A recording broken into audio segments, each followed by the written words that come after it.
have questions, we have answers. This is Jane Muller.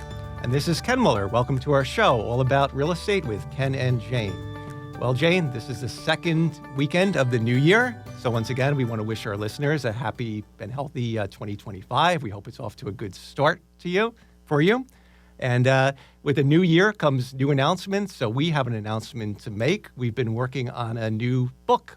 Guess what? All about real estate, of course. Surprise, we were thinking surprise. about it, all about real estate. Yeah, Yes. what a surprise. The book is going to be titled Backdrop, and it's going to be due out for in early March. Hopefully, we're going to launch the end of February, book, early March. Early March. So it's about real estate. It combines the practical aspects of buying and selling your home, along with the emotional aspects of the whole real estate process. It draws upon years and hours of both our experiences in dealing with buyers and sellers, and it's very has a lot of practical examples, and it's a very it's a light reading book, but it also has a lot of useful information in it about the whole buying process and selling process. Yeah, you know what, Ken, and during all these years, I often have people, our clients ask, why don't you write a book? Why don't you write a book? I said, well, we can't write a book. We don't know how to write a book. But finally, because we're doing the show for over 3 years now, we more sort of like, organized with the content. So we feel it'll be good to share our experience with the more people so they can see. Because sometimes, right, for people who knows it, they think it's simple. That's like common sense. Yes. But for the others, may not be. Just for example, right, like the cell phone, right? I've been using iPhone for God knows when the iPhone started. But until now, I still don't know 100% of the, I know not much, not 100%, maybe not even half of the functions. Our daughter, on the other hand, can do it so quickly. For her, it's a common sense. For us, it's like big hurdle. So I feel maybe that's something like the real estate. We think it's a given. I mean, how can you not know that? But for other people, they say, wow, I never thought about it. So that's why I think to write a book to share our experience may be useful for people. It's our experience, and also it's the client's insight and what they've given back, and Yes. what you've learned from them, from their feedback, and how to be a better agent and stuff. And it's the simple things, like Jane said. A lot of things we assume we take for granted because we do it day in and day out, just like with the iPhone example. However, in real estate, like, for example, the showing procedure, you say, we forget that sometimes you have to be very detailed and explain to the clients. So we have a few chapters in the home selling process, starting with, deciding if it's the right time for you to, in fact, sell your home, because that's really the big decision. A lot of times you have to think about what you want to achieve by selling the home, so that you have to step back a minute before you just engage in that whole process. So we analyze that in detail.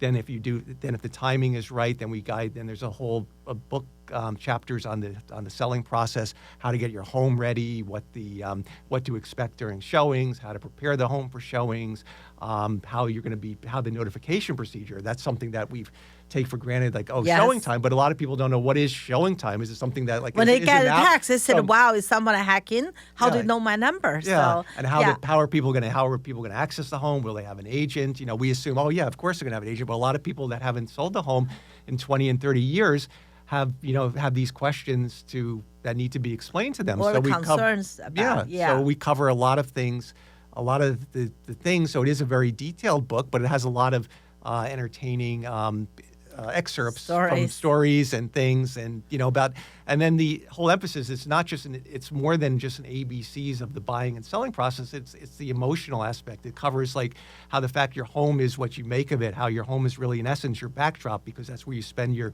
joyful times, your sad times, your family, hopefully mostly joyful times, but your family gatherings. There's so much time is spent, whether it be in the kitchen or the dining room, and think of all the conversations, all the gatherings, all the relatives, all the joy and laughter you experience. So it's trying to help people maximize their home living experience. their life in a nutshell. You know, Ken, we discussed why we write a book, which is, now I think the interest fact we would like to share with the audience is how the book, the name Backdrop, come to life. That's right? true. Yeah. And it would take Ken and I and a lot of thinking. What it's hard to put a finger on it. It's like you said, Ken. It's not a technical book, but it is. It's like about the seller and the buyer. It's like we thought about it maybe all about real estate, like our show name here. But that's more than real estate. It's a life, Yeah. I still remember, right? I mean, when my early childhood memory was one night, it was like late at night. My mom was doing late shift, and late shift is from 3 to 10, 11. So Daddy and I was in the little table. At that time, I come from China. We only have one room for the family of 4, only one room, small room. And we have to share with other family for the kitchen, for the common area, just one little room. And I remember Daddy was a little table. He was rolling the doughs, and very thin doughs. We try to make the Chinese dough soup.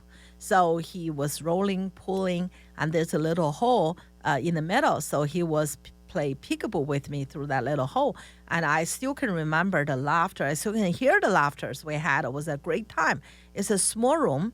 It's only like 4 bed in a very small room, because Dad and Mom one, my brother and I had a small bed and one little table in the middle. It's very simple. There's really nothing, but the warmth, the happiness, and the memory, that childhood, that's still in my head. So that's really the home is not how big your place is, how wonderful, how magnificent. No, it's how you make it home. Right. I had a very similar experience growing up in Plainfield for the early childhood years. I remember my dad was those are the memories that stick with you. The home was a Cape Cod. I mean, he had expanded it. He finished the second level. He put a patio on. But I remember all the entertaining my parents did in that home. As small as it was, they had the patio, they had the basement, they maximized it. And you remember those experiences and the joy you had, the birthday parties outside. You can look back at the pictures, but remember it so vividly, like it's yesterday. And also learning how to ride a bike. We lived on a private street, and I remember the dad holding the bike and then letting it go, and then then you're finally riding that 2-wheeler by yourself. So like you said, a home is really, it's the memories that are made in the home. So Backdrop as a title is something that I think embellishes what we're trying to get across in the theme of the book. In essence, You're just like when you go to see a Broadway show, right? And they put a backdrop of the building, they put backdrop of the market, backdrop of the school, and that's your life, your chapter, goes on. That's kind of our thinking of the backdrop. Buying and sell home is very emotional. And as you mentioned earlier, it's not every home I go, I would recommend people to sell it. Sometimes you have to look at your own circumstances. For example, I went to a home, the husband and wife unfortunately decided to go divorce. They have 2 young children. One's only, I think, 5. One's about 7 or 8, right?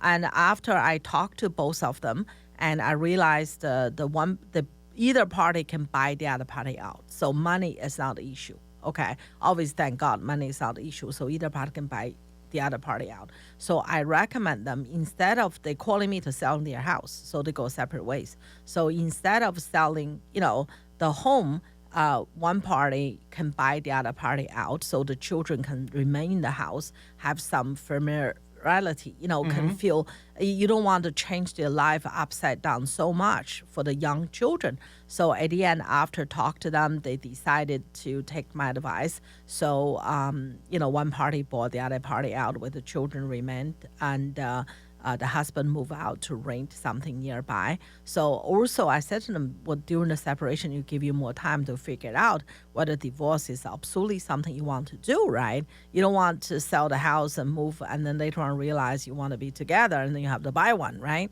So that's really, help them through the process. It's not only by selling their home, help them to kind of like life coach in a way, right? Help them to. But I think that's what a real estate agent is oftentimes, because the book covers all that. It covers those experiences. It's so emotional. I can remember a closing you had with a gentleman that had lost his wife. Yes. Lived off a side street off of Riva. Yeah. Very nice. He was a prosecutor. He had lost his wife, I think, within the last year. And then thereafter, he decided to sell the home. I remember that day of the closing when he said goodbye to the house. It was just heartbreaking because he had so much emotion because he was leaving that home and going to Florida. But when you get to witness you get to witness the joy and then the sadness and the emotion that's attached with buying the home, but also selling the home, departing something that that's been ingrained in you for 30, 40 years. Absolutely. I remember that gentleman too. You would think the prosecutor, so such a tough guy, right? And when he lost his wife, he's so upset, so sad.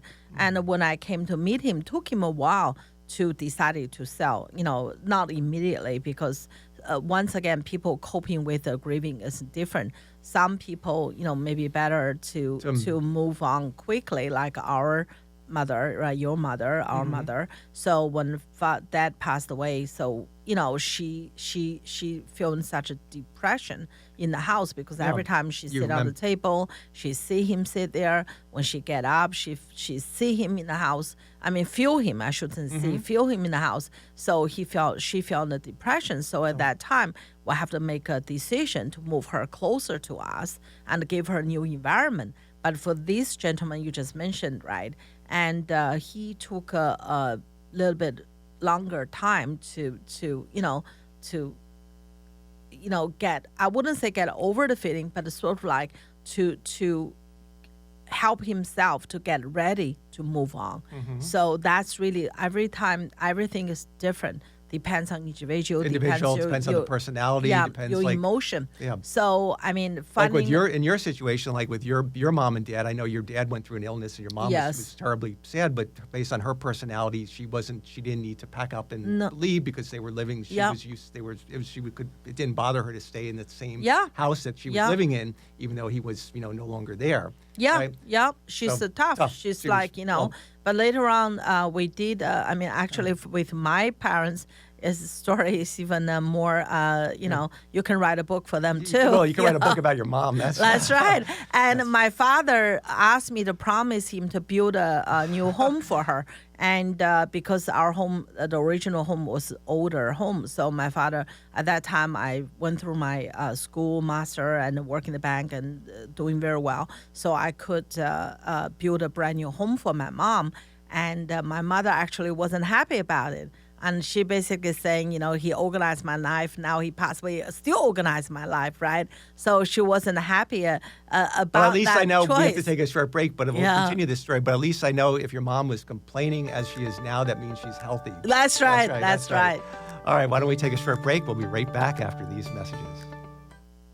Okay, welcome back to our show. We're continuing talking about our upcoming book to be released shortly, Backdrop. So, Jane, if you want to continue where we left off, we were talking about how the home is such a personal connection and how, everybody's different. When we were talking about the example of when a spouse departs and the surviving spouse, whether it's a good idea to sell immediately or if it's healthy for the surviving spouse to remain in the house once, when the husband or wife is no longer there.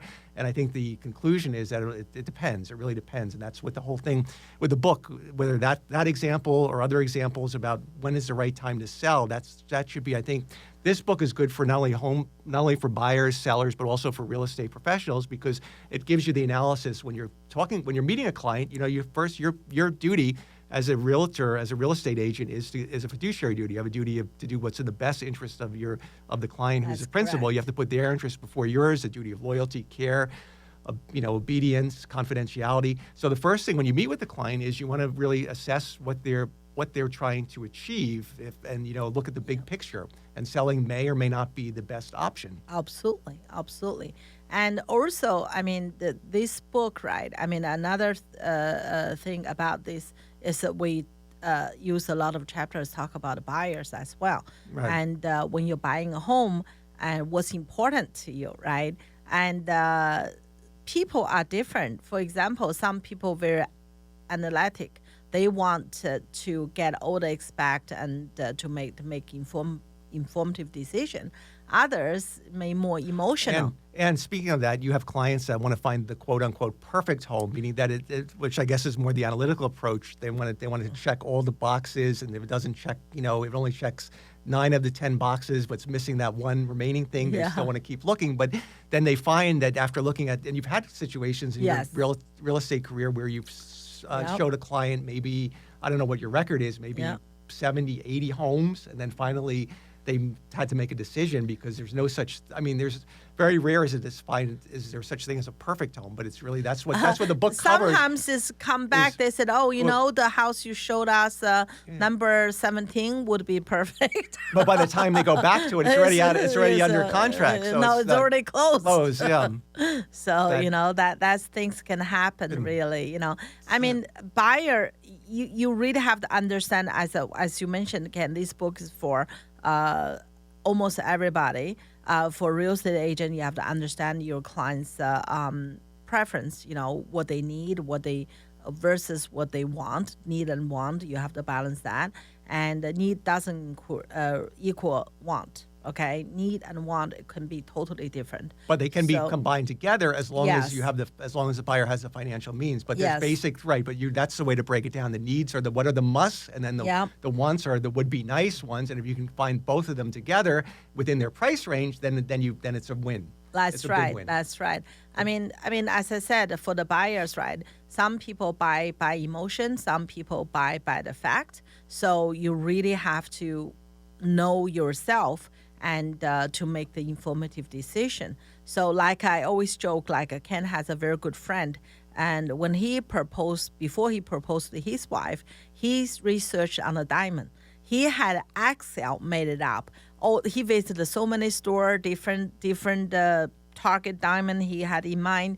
Oh my God, when Ken proposed, he showed you the Excel sheet. Ken thought he better not get married after seeing that sheet. After I saw the price tag, that's right. No, I hit the lottery then. He did all the homework, Joe, by having the Excel spreadsheet showing the clarity, all the how you rate the diamond. I forget there's 5 categories, and he had the different things. And then he found this place in Red Bank. I said, all right, you know what? Give me this. I took the Jane Muller approach. I said, I just want whatever the result is. I'm going with it. I'm trusting your data, and let's just go and do it. And then the data, put the data aside, right? We got there, and the jeweler put I think 3 stones out, and took me a second. I said, I want that one. And of course, it was the most expensive one, right? You picked, that's right. And you're not supposed to be able to tell by the naked eye, but you picked the jeweler said you're not supposed to tell, but I'm by emotion. I said, yep, that's the one. And the jeweler didn't tell us the price tag. They just want me to. Let me ask you a question, though. You never wear that ring. I think the reason you didn't tell the listeners, the reason why you no longer wear the engagement ring is because your finger got sore because it was so darn heavy on you. No, really, that's why you took it off.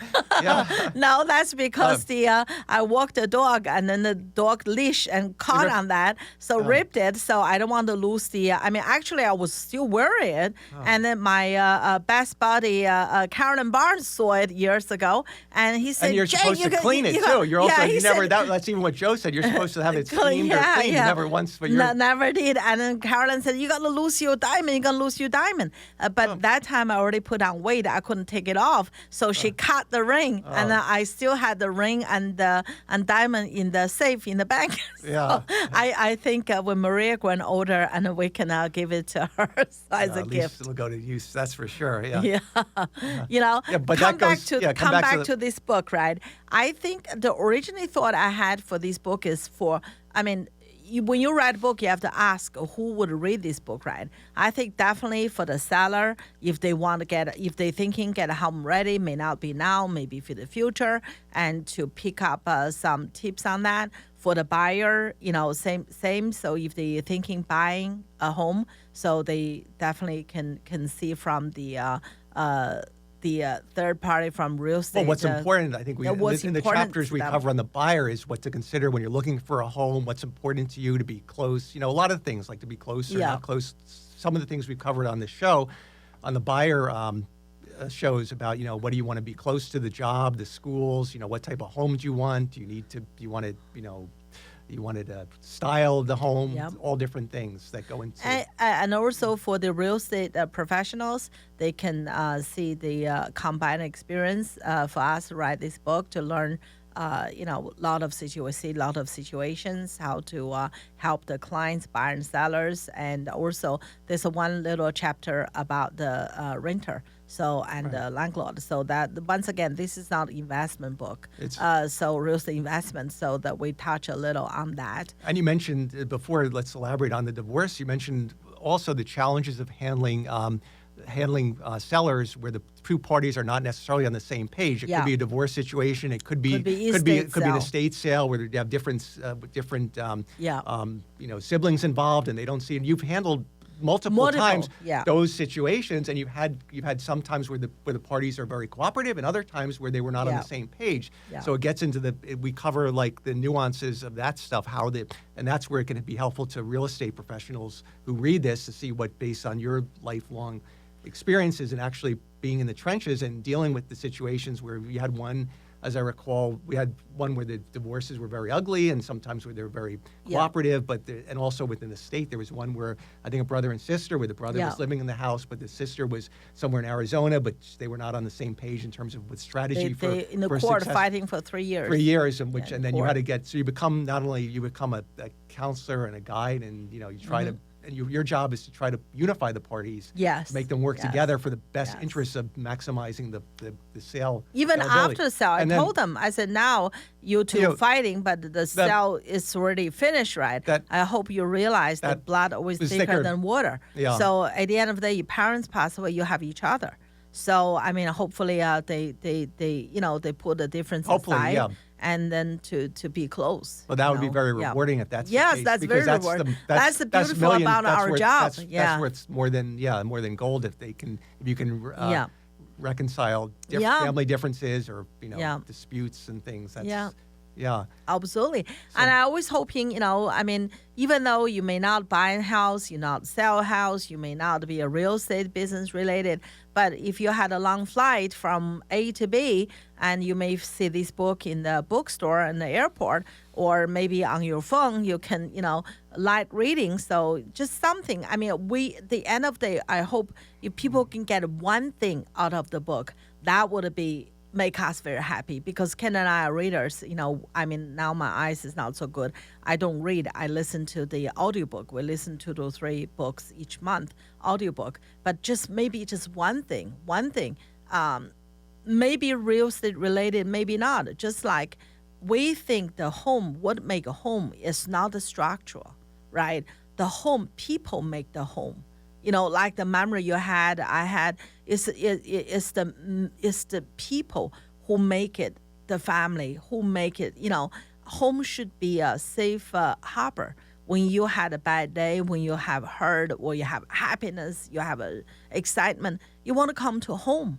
That's where you. And I think we've covered that too in the book. We discussed that in particular. That some of the smaller homes have been the most welcoming and the nicest, because it's what the people did, and the feeling you got. Not only you don't have to be elaborate. We talk about this in the book. You don't have to spend dollars and dollars on decorations and stuff, but just little things you can do to make the home really pop and stand out. And yet, sweet home, make it warmth.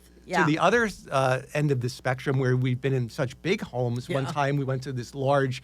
You went to this large home as a guest, for a huge home somewhere in Jersey, 10,000 square feet, but the home felt empty because the people that were living there were living so, just like it was overwhelmed with it. The furniture, the heat, it was big. Everything is so empty. It was it's just like like cold, like a museum feel. Beautiful. Don't get me wrong, it's beautiful, but it's museum-like. It's not a home; it's a museum. So that's really, sometimes when you buy a home, the dream home, what is making a home is you, it's your family. It's what you make it. It's not only what it is, right? So once you buy a home, nothing is perfect, but sometimes you can buy a home, you can make it to what you want to be, which is, for how to raise your family. Somewhere, the good memory. It's very emotional. home is very emotional. I think that's the underlying theme of this book. Besides the ABCs, the practicalities of buying and selling, as we discovered, it's really the emotional. The whole theme of the book has the emotional underlying theme to it, along with a lot of real life stories about experiences that are used to supplement the learning material in each chapter by a real life experience, and then what you learn from it and how that can help the readers so if they encounter that similar circumstance. Yeah. If you guys, listeners, have some ideas and would like to contact us, please give us a call on my cell phone, 732-322-2908. Once again, 732-322-2908. I would love to hear from you. Yeah. All right. We hope you enjoyed this show. We are out of time, and stay tuned for more on the book as we approach the March 2025. Almost at 2024. Yeah, right, you will have 2025, Ken. You forgot again. No. Yeah. All right. Have a good one. We'll see you next week. Thank you.